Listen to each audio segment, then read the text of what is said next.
샬롬. 7월 18일 화요일, 오늘도 큐티의 자리에 나오신 여러분들 한 분 한 분을 주님의 이름으로 환영하고 축복합니다. 오늘 우리가 함께 나눠볼 묵상의 제목을 살펴보겠습니다. 고난을 대하는 태도. 오늘 우리에게 주신 말씀은 시편 85편 6절에서 7절까지의 말씀입니다. 함께 읽어보겠습니다. 우리를 다시 살리사 주의 백성으로 주를 기뻐하게 아니하시겠나이까. 여호와여, 주의 인자하심을 우리에게 보이시며 주의 구원을 우리에게 주소서. 아멘. 자, 이제 시편 85편 오늘 본문의 말씀에 어떤 성경 해설이 있는지 한번 읽어보도록 하겠습니다. 함께 읽겠습니다.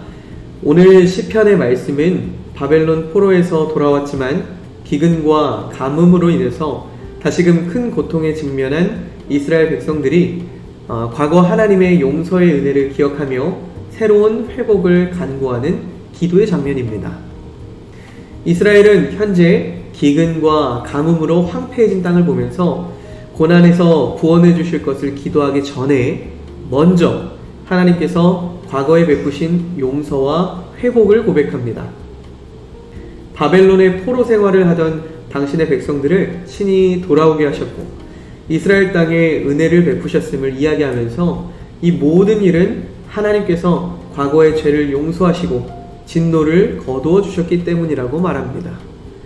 이렇게 절망스러운 상황 속에서도 포기하지 않고 하나님께 손을 내밀 수 있는 이유는 독생자 예수님의 십자가 희생으로 죄에 대한 온전한 해방과 회복을 우리에게 주셨던 그 하나님의 은혜를 기억하고 있기 때문입니다.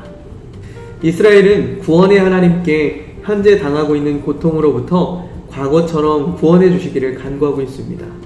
이렇게 문제 앞에서 단순히 문제만을 묵상하는 것이 아니라 먼저 하나님과 나와의 관계를 묵상할 수 있어야 합니다. 그럴 때 인자하신 하나님의 긍휼이 임하게 될 것입니다. 우리가 성경 해설을 통해서도 함께 나눠봤지만 오늘 말씀 속 이스라엘 백성들의 상황은 그들이 바벨론의 포로를 힘들게 마치고 돌아왔는데 그럼에도 불구하고 현재 그들의 상황은 기근과 가뭄이 놓여있는 정말 고난과 역경의 순간을 경험하고 있는 그런 장면입니다. 그런데 이스라엘 백성들은 오늘 말씀에서 무엇이라고 이야기합니까? 우리를 다시 살리사 주의 백성으로 주를 기뻐하게 아니하시겠나이까. 여호와여, 주의 인자하심을 우리에게 보이시며 주의 구원을 우리에게 주소서라고 기도하고 있습니다. 이스라엘은 고난과 절망의 순간에도 하나님께서 자신들의 기도를 반드시 들어주실 것이라고 확신하고 있는 겁니다. 그러면서 하나님의 용서와 회복의 말씀을 선포하고 있는 것이죠. 동시에 하나님께서 화평을 말씀해 주시기를 원하고 있습니다. 여기서 화평은 샬롬이라는 의미죠. 즉 두려움이 없는 안전한 상태에서 생겨나는 평안과 안녕을 의미합니다. 그런데 이러한 화평은 하나님과의 관계를 회복하고 그리고 다시는 어리석은 길로 돌아가지 않을 때 가능하다고 이야기하고 있습니다. 이렇게 하나님을 향한 온전한 경외심을 회복하고 그리고 두렵고 떨리는 마음으로 하나님만을 바라볼 때 샬롬의 영광이 우리의 땅에 머물게 된다는 그 사실을 여러분들 기억하시길 바랍니다. 자, 이제 우리의 상황으로 한번 들어와 보면 눈앞에 고난과 역경이 펼쳐지면 여러분들 어떻게 됩니까? 제일 먼저 그 문제에 압도되어 버립니다. 그래서 좌절하고 낙담하는 것이, 그 자리에 주저앉는 것이 태관입니다. 그런데 오늘 말씀은 먼저 하나님과의 관계를 돌아보고 회복해야 한다라고 이야기하고 있는 겁니다. 그리고 그 다음은 이전에도 도우셨던 하나님을 기억하면서 확신을 가지고 기도하라고 이야기하고 있습니다. 그럴 때 비로소 그 문제 너머에 계시는, 그 고난 너머에 계시는 하나님께서 다시금 우리에게 참된 평안을 허락해 주실 것입니다. 그리고 오늘 시편의 시인은 구체적이고도 아름다운 묘사들을 통해서 그들의 기도 제목이 이미 이루어진 것처럼 고백하고 있습니다. 믿음은 바라는 것들의 실상이고 보이지 않는 것들의 증거라는 사실을 우리가 기억하면서 우리도 역시 고난의 순간에 하나님께 기도할 때 구체적이고도 확신에 찬 기도로 하나님 앞에 우리의 믿음을 보여드릴 수 있기를 간절히 소망합니다. 우리 함께 나눠본 묵상들을 기억하면서 삶에 적용하는 시간입니다. 우리 적용 질문 살펴보겠습니다. 첫 번째는 우리 삶에 고난과 역정이 찾아올 때 제일 먼저 하는 것이 무엇인가요? 우리 성경을 통해서 오늘 말씀을 통해서 어떻게 해야 하는지를 알게 되었지만 우리는 고난과 역경 속에서 제일 먼저 무엇을 하는지 돌아보는 그런 질문들을 던져보고 있습니다. 자, 이제 두 번째, 오늘 말씀처럼 우리는 이미 응답을 받은 것처럼 확신에 찬 기도를 하고 있나요? 스스로의 기도를 돌아볼 수 있는 질문이 될 수 있겠네요. 우리 한번 묵상해보고 삶으로 적용해보는 시간이 되기를 소망합니다.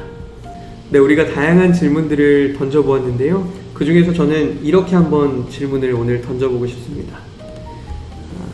그렇다면 고난이 우리에게 주는 의미는 무엇일까요?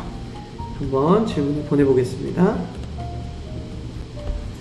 답변이 빠르게 도착했는데 한번 살펴보겠습니다. 확인하기. 네, 우리에게 주신 말씀은 로마서 5장 3절에서 5절까지 말씀이네요. 함께 읽어보겠습니다. 다만 이뿐 아니라 우리가 환난 중에도 즐거워하나니 이는 환난은 인내를, 인내는 연단을, 소망이 부끄럽게 아니함은 우리에게 주신 성령으로 말미암아 하나님의 사랑이 우리 마음에 부은 바 됨이니. 아멘. 자, 질문을 이렇게 던져봤는데요. 어떤 말씀을 전해주고 있는지. 친애하는 친구여, 우리 삶에서 시련과 고난의 의미는 심오합니다. 시련은 우리의 신앙과 성품을 정화하는 불의 역할을 합니다. 불 속에서 금이 불순물을 제거하고 진정한 아름다움을 드러내기 위해 시험을 받는 것처럼 우리도 고난을 통해 시험을 받습니다. 이러한 도전은 성장과 회복, 그리고 하나님에 대한 믿음을 더욱 깊이 의지할 수 있는 기회를 제공합니다. 시련 속에서도 우리는 혼자가 아니라는 사실을 기억해야 합니다. 하나님은 우리와 함께 하시며 모든 폭풍 속에서 우리를 인도하고 강화해 주십니다. 이 어려운 시기에 우리의 믿음은 진정으로 시험받고 강화됩니다. 하나님의 계획에 대한 인내와 신뢰를 통해서 우리는 더 강해지고 우리 앞에 놓인 도전에 맞설 준비를 갖추게 됩니다. 또한 시련을 통해 비슷한 어려움을 겪고 있는 다른 사람들과 공감하고 그들을 위로하고 지원할 수 있습니다. 우리 자신의 고통의 경험을 통해서 우리는 도움이 필요한 다른 사람을 연민과 이해하고 격려하고 이렇게 해줄 수 있다는 거죠. 고난을 이렇게 나눔으로써 우리는 지원과 사랑의 어떤 모임을 구축할 수 있다는 것입니다. 그러니 친애하는 친구 여러분, 우리 삶에서 고난의 의미를 포용합시다. 고난을 성장의 기회로, 그리고 우리를 그리스도의 형상을 닮아가는 연단의 불로 바라봅시다. 하나님께서 항상 우리 곁에 계시며 폭풍우를 뚫고 더 큰 믿음과 힘의 자리로 우리를 인도하신다는 사실을 알고 위안을 얻길 바랍니다. 고난이 우리에게 주는 의미는 무엇일까라는 간단한 질문을 던졌지만 이렇게 말씀을 통해서 은혜를 얻는 것 같습니다. 맞습니다. 고난은 우리가 그 순간에는 정말 힘들고 정말 앞이 보이지 않는 정말 어려움 뿐이지만 우리가 항상 지나고 나면 모든 것이 하나님의 은혜였다라고 고백할 수 있지 않습니까?